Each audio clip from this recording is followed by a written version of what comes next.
Morning, everyone. My name is Katrina D. Hongko, BSBA 1B. Chapter 2, Lesson 10, Riders of the Sulu Sea. Here is the learning objective. At the end of this lesson, the student will be able to understand the historical significance of the Sulu Sea, explore the social, economic, and political dynamics of the Sulu Sea, analyze the complex perspectives surrounding piracy of the Sulu Sea region, and evaluate the impact of American imperialism of the Sulu Sea. Here is the first topic that I will discuss, resistance and survival in the age of colonialization. The Sulu Sea was also the significant during the age of colonialization. The Spanish, Dutch, and British empires attempt to exert control over the region through to its strategic importance and rich resources. Ang Sulu Sea kay part siya sa atong colonialization nga naabot siya part sa Pilipinas. Kumbaga kanang murag naa siya significant role sa bansa nato kay murag katungod sa kaning tulo ka country is gusto nila makontrol ang Sulu Sea. It is because rich man ta sa mga resources sa Pilipinas, dili lang man kay saya manggubat kundi sa aton dagat pod. Daghan tag klase-klaseng isda, pearls, corals, and etc. The Spanish used term pirates to level the Sulu people and arbitrarily link it to Islam, looking down the Muslim in the south as racially interior liberating the Moros. So sa unang panahon kay uso man to napod bayatay ka nang ginatawag sa unang panahon kay naamtoy ka nang ginatawag na pirata-pirata no niya. Tas kani sila sa una kay kanang ginakahadlukan man kay tungod nag-act sila robbery and then criminal violence. Then kaning Spanish is gilibelan nila ang taga-Sulu people as pirate kay makigpatay man dili sila gusto nga makontrol sila sa laing bansa. That's why mulaban jud sila. Then sa ilahang nayon lang is naapod sila kanang grupo which is ginatawag sila Moros. Ang Moros man god is Philippine Muslim indigenous. So, indigenous. The lack of international recognition of the Spain territorial claim over the Sulu Sultanate held back naval cooperation with the British and the Dutch to suppress piracy. So, kaning tulo ka country is gusto nila makontrol ang Sulu Sea jud, and then ang kaning Spain is controlled niya ang Sulu Sea, Southern Philippines lang, dili tanan. Then ang kaning British ug Dutch kay wala man sila na-recognize nga ang Spain jud ang mokontrol sa area lang.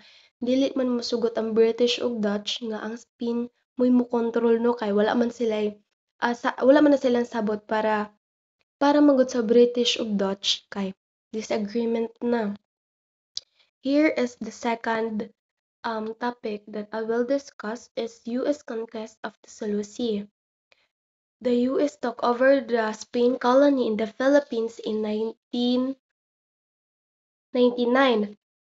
but it was only the early 90s that effective imperial control over the Islamized region in the Philippines, island of Mindanao.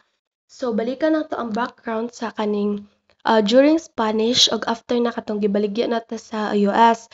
During atong Spanish rule kay ang Spanish dili nila fully controlled ang Mindanao.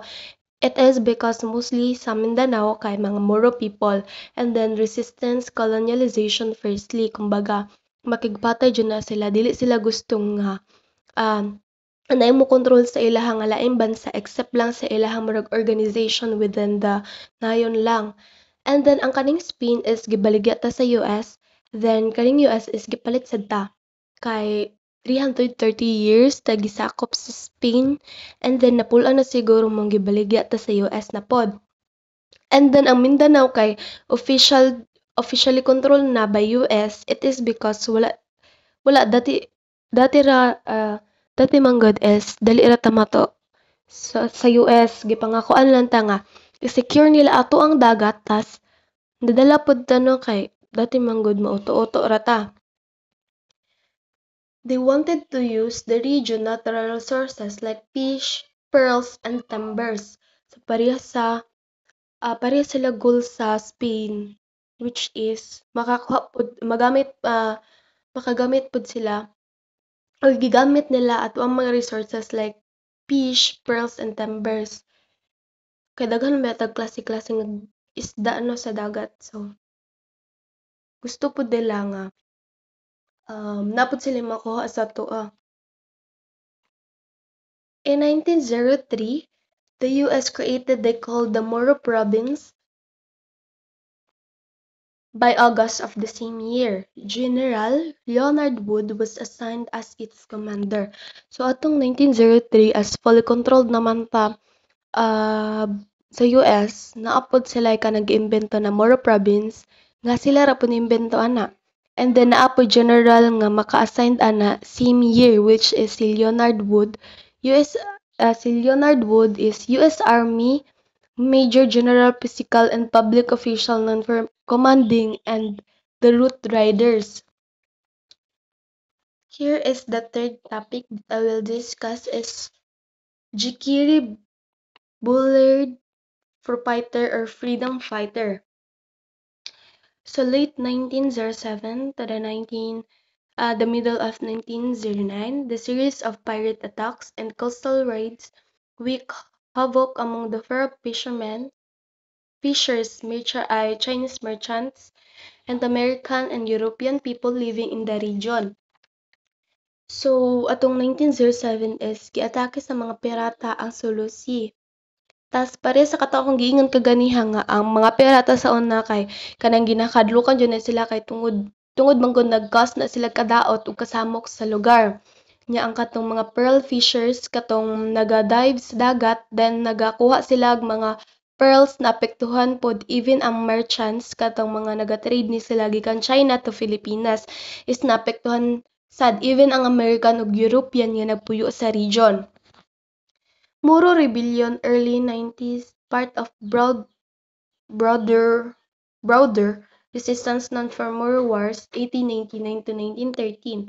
So diri akatong 19s pa diri ana nahitabo ang rebellion sa mga Moro kay siguro na-realize nila nga gigamit lang sila sa US and then ang Moro people nakigdigmaan pod sila nagtidabangay para kalabanon ang Amerikano kay tungod wala magud ni sila nauyon sa mahal na buwis ug patakaran sa balaod sa Pilipinas maong rebellion na sila. Here is Jikiri. Mao ni si Yusuf M. Jikiri. Jikiri was not a fighter but a leader gaining followers who trusted him to protect their way of life. So, mao ni si Jikiri Yusuf, tas daghan kaayo ni siya mga fans kay tungod manggod sa iyang kamaayo tas very masaligan po dati. Dati manggod tawag nila sa Muslim sa Muslim sa Mindanao is Moro karon kay bangsa Moro na kay tungod ni Jikiri. Known for his bravery, charisma, and strong opposition to the foreign domination.